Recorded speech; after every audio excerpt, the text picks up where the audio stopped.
happens when the people who raised you decide your only value is servitude? That question has been rattling in my chest ever since the night my parents cornered me in the kitchen. The fluorescent light flickered above us, buzzing like an insect trapped in glass. Mom leaned against the counter, arms crossed, a smirk tugging her mouth. Dad stood near the fridge, blocking the way out like a guard dog. You either move out, or you start helping your sister with the baby, Mom said flatly. Rent's going up otherwise. My fork froze halfway to my mouth. The pasta had already gone cold, but I forced myself to chew and swallow. So, you're saying my choices are pay you more or become your free nanny? Dad didn't even blink. Exactly. Family comes first. You should be grateful we're giving you an option. Grateful. That word hit harder than the rent hike. Grateful to become unpaid labor in exchange for a roof over my head. Grateful to raise a child that wasn't mine while scraping by with 2 jobs. I laughed. It was sharp, ugly, the kind of laugh that slices a room open. You know what? I am grateful. Because now I see exactly what I'm worth to you. Mom's smile faltered. Dad scowled. My sister, who had been listening from the doorway with her baby on her hip, gave a little triumphant shrug, like she'd already won. I excused myself, pushed back from the table, and walked down the hall as if I were just tired, just heading to bed. My steps were steady, deliberate. But inside, the storm was already breaking. Because that night, I didn't sleep. I packed. Every shirt, every book, every memory I didn't want left behind went into bags and boxes. The house was silent except for the scrape of hangers, the zipping of duffel bags, the thud of my heartbeat in my ears. At dawn, while the baby cried in the other room, I carried everything to my car. One trip after another until the back seat and trunk were bursting. I stood by the car door, the chill morning air biting my skin, and whispered to myself, this is it. No more chains disguised as family ties. Then I drove away, without looking back. They thought I would bend. They thought I would stay trapped. But what they didn't know was that vanishing was only the first move. Their downfall was coming, and I wouldn't need to lift a finger to make it happen. The first 24 hours after I left, my phone was eerily silent. No calls. No texts. Just the kind of void you'd expect when your absence doesn't register. It stung, but it also told me exactly where I stood in their hierarchy. Expendable. By the second day, though, the silence cracked. Ding. A message from Mom. Where are you? Your sister's exhausted. The baby needs help. Come back. I stared at the screen from my new apartment, a tiny studio barely big enough for a bed and a desk, with peeling wallpaper and a sink that dripped no matter how hard I twisted the knob. But it was mine. Every squeak in the floorboards, every stain on the wall, mine. I didn't reply. By the third day, the call started. Dad first. His tone on voicemail was all thunder. You think you can just walk out? Rent's due, and if you're not here to pay it, don't bother showing your face again. I deleted it without listening to the rest. But the calls kept coming. Mom alternating between guilt and rage. My sister sending sarcastic messages like, hope you're enjoying your freedom. Baby kept me up all night. Thanks for nothing. Thanks for nothing. That one made me laugh bitterly. I had given them everything. My paycheck, my time, my patience. And in their eyes, it still wasn't enough. Meanwhile, their lives began unraveling without me. My cousin messaged me privately. Your mom's been asking around for babysitters. Nobody wants the job. She doesn't want to pay. Of course she didn't. Why would she, when she'd had me for free? I scrolled through the photos my cousin sent me. My sister looking frazzled at the grocery store, dark circles under her eyes. Dad at a community meeting, complaining loudly about lazy young people who don't know responsibility. I sat in my little studio, eating instant noodles on the floor, and felt something I hadn't in years. Peace. Their chaos wasn't mine anymore. Their exhaustion, their bills, their endless demands, not mine. And yet, I knew this was only the beginning. Families like mine don't crumble quietly. They collapse loudly, dragging everyone down with them. So I waited. Every unread message, every ignored call, It was like stacking dominoes. And when they finally toppled, it wouldn't be because of me. It would be because of the weight of their own greed pressing down until everything cracked. By the second week, the tone of their messages shifted. Gone was the anger. Gone was the superiority. What replaced it was something I'd never seen from them before: panic. Mom's texts started filling my phone at odd hours. Your sister can't handle this alone. You're being cruel. Rent is due. You've always helped with bills. How can you abandon us? If family means nothing to you, then don't bother calling yourself my daughter. Each one was a dagger wrapped in desperation. Dad, meanwhile, tried his usual tactics. He left me voicemails dripping with authority, like he still believed he could bark me back into obedience. This is your responsibility. Families sacrifices for each other. You're acting selfish, running away. Selfish. I whispered the word to myself as I folded my laundry on the creaky chair in my studio. Was it selfish to want freedom? To want to live without being used like an unpaid servant? If so, then maybe selfish was the best thing I'd ever been. Meanwhile, their collapse began to ripple outward. My aunt posted on Facebook about how sad it is when parents get no respect from their kids. The comments under it told me everything. People were whispering. People knew.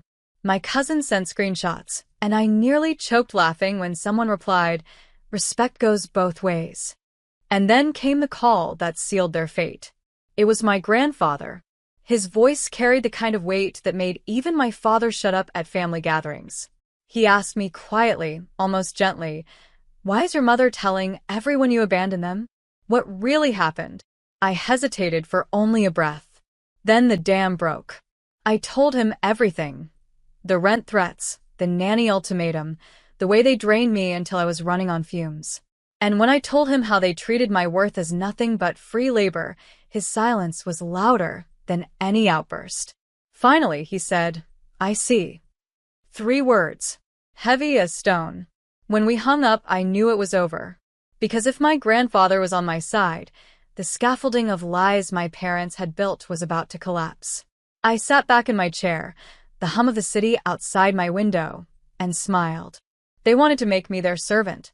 Instead, I'd become their reckoning. And the cracks were only beginning to spread. The fallout started sooner than I expected. My grandfather didn't shout, didn't scold. He simply acted.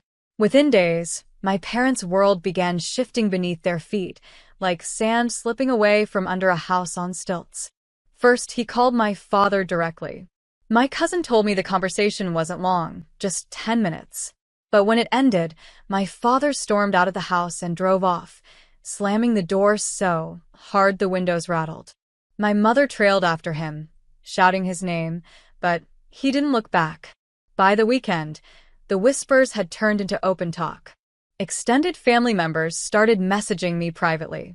"We had no idea. Your mom never mentioned you were paying rent. She told us you refused to help, but now." It was like watching a mask peel away from her face, layer by layer. My sister, though, didn't bother hiding her rage. She called me at 2 a.m., her voice shrill, broken by the baby crying in the background. "This is your fault," she screamed. "Mom's stressed, Dad's furious, and Grandpa's turned on us because of you. Do you know how humiliating this is? Everyone's talking about us." I held the phone to my ear, calm. "No," I whispered. "They're talking about the truth." She cursed at me until her voice cracked, then hung up. For the first time in years, I slept soundly. But it didn't stop there. My grandfather began taking steps to redirect the family's future, as he called it. My cousin said he'd already threatened to cut off the financial help he gave my parents, the same support they'd hidden from me while demanding rent. And suddenly, all those lavish dinners they hosted, the vacations they bragged about on social media, the endless shopping sprees for my sister, gone. They tightened their belts so fast it was visible. My mother showed up at church in a dress she'd worn 2 years ago. My sister stopped posting baby outfits with tags still on them. It was subtle, but clear. Their empire of control was cracking. And the best part? I didn't have to lift a finger. All I did was tell the truth to the one person they couldn't manipulate. The silence on my end was louder than any confrontation could have been. I was done playing their servant. From here on, they would serve the consequences of their own greed. The begging started slowly, like drops of water on stone. At first, it was my mother's texts. "We need to talk. Families shouldn't turn their back on each other. You don't understand the stress your sister is under. Don't punish her child for our mistakes. Be reasonable. Come home. Help us." Each message carried less venom, more desperation. Then came my father. He never apologized, not once in my entire life. But now his voice cracked through a voicemail. I may have been harsh. Things were difficult. You know how family is. But we can work this out. Just come back. I played it twice, not out of softness, but disbelief. The man who once demanded I pay rent just to breathe under his roof now wanted to work things out? No. My silence was their answer. And silence, I realized, was more powerful than any revenge plan. It forced them to sit with their own choices, echoing louder with every passing day. I didn't respond. By the end of the month, my cousin told me my grandfather had cut off every cent he'd been sending them. "If you treat your own daughter like a servant," he told them, "don't expect me to fund your cruelty." That single sentence rippled like an earthquake. Without his money, their mortgage payments loomed heavy. The rent they'd once demanded from me was now demanded from them by the bank.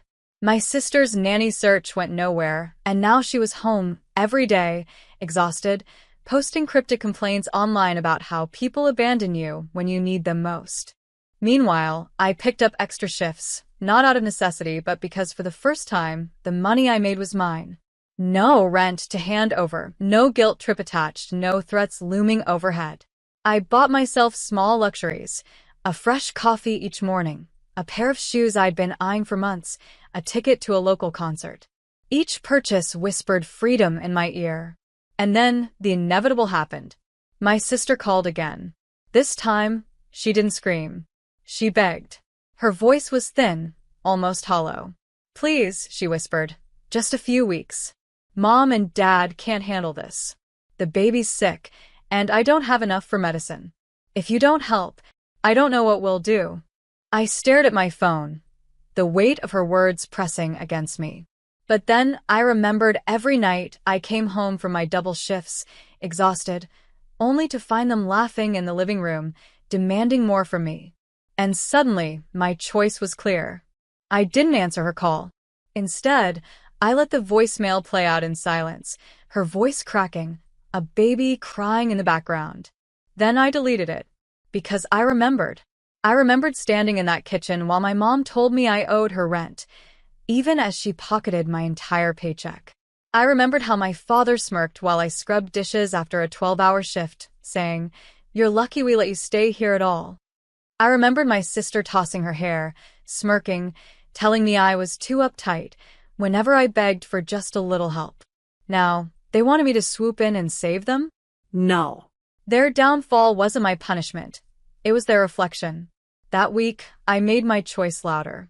I posted photos online, my new apartment small but mine. A graduation photo of me holding my degree, paid in blood and sweat, with a caption, "Every dollar I earn now is mine. Freedom tastes better when no one is holding you hostage." The comments rolled in. Friends cheered me on. Extended family members chimed in with love. My grandfather himself left a single, devastating reply under the post. "Proud of you, Rachel. Keep moving forward." My mother saw it. She texted me in all caps. "You're trying to humiliate us. How could you do this to your own family?" I didn't reply, because it wasn't me doing this to them. It was them, choosing greed over love, control over compassion, manipulation over honesty. By the end of that month, their world was unraveling in plain sight. Their house went on the market. My father picked up late-night shifts at a warehouse. My sister posted desperate crowdfunding links for her baby's bills. Each post was a reminder. This was the life they had built, brick by brick, out of lies, selfishness, and cruelty. And as for me, I wasn't cruel. I didn't mock. I didn't gloat. I simply didn't show up. That silence, that absence, echoed louder than any revenge speech I could have delivered. And deep down, I think they finally understood. I was no longer theirs to control. I was gone, and with me went the one thing they'd always underestimated: their supply of free labor, free money, and unconditional loyalty. That was their collapse. And my beginning. The last attempt came in public. It was a Sunday afternoon at the grocery store, my safe little ritual, headphones in, cart half full, finally breathing easy. Then I felt it, that sharp, unmistakable presence behind me. Rachel. I froze, hand still on a box of cereal. I didn't have to turn. My mother's perfume, heavy, floral, suffocating, reached me before her voice did. And then my father, his shadow blocking the aisle. People stared. A couple pushing a stroller slowed down, sensing tension. My mother's smile was thin, stretched too tight, as if she could pretend this was some happy reunion. "We just want to talk," she said, voice pitched sweet but trembling. My father added, "You've made your point. Now stop this nonsense and come home. We can work something out." The words "come home" hit like a hammer, not an invitation, but a command. The same command they'd been using my whole life. I let the silence linger. Then I asked, loud enough for the aisle to hear, "Work something out? Like when you stole $60,000 of my future? Like when you tried to make me a free nanny, charging me rent while I raised your grandchild for nothing? Or maybe you mean when you called me worthless for saying no?"